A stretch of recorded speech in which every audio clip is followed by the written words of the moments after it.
Hello साथीहरु, welcome छ हजुरहरुलाई मेरो मिनी भ्लगमा। र म भने सन्चै छु, हजुरहरु पनि पक्कै सन्चै हुनुहुन्छ भन्ने आशाका साथमा म आज एउटा भिडियो लिएर आएको छु। हामी भने नन्द अनि म, मेरो छोरा, मेरो भान्जी सबै भेट भएको बेलामा कुइरालको अचार खाम न त भनेर हामी लाग्यौं कुइराल टिप्न। साथीहरु, हजुरहरुले खानु भयो कि भएन? हामीले आज खाने निदो गर्यौं। खाने त भनिम साथीहरु। मेरो नन्दलाई जानुस् न त रुखमा भनेर भने मैले। नन्द त नसकेर अचम्मै पर्नु भयो साथीहरु। त्यसपछि ल त नि म जान्छु भनेर म आइसकेपछि यति राम्रो फुलेको कुइरालको फुल साथीहरु, हजुरहरुकोतिर कस्तो छ? हाम्रोतिर चाहिँ एकदमै राम्रो फुलेको छ।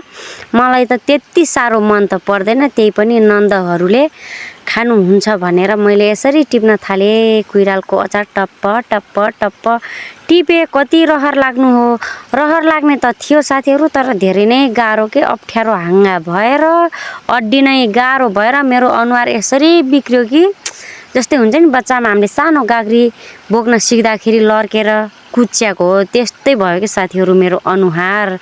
अनि म त्यही पनि धौ नमानेर अब नन्दहरुले खानी भनिसकेपछि अब धौ मान्ने त कुरा भएन। म गएर यसरी टिपे टप्प टप्प टप्प टप्प टप्प सबै टिपटाप पारेर हाले। अब टिप्न त सजिलै हुन्थ्यो साथीहरु, अप्ठ्यारो भए पनि, तर सबै हाँगा सुग्याको परेछ के। यो कुइरालको हाँगा फेरि एकदमै कच्चो हुने रहेछ। अनि सबै सुकेर अब लोट्ने हो कि भन्ने पनि डर।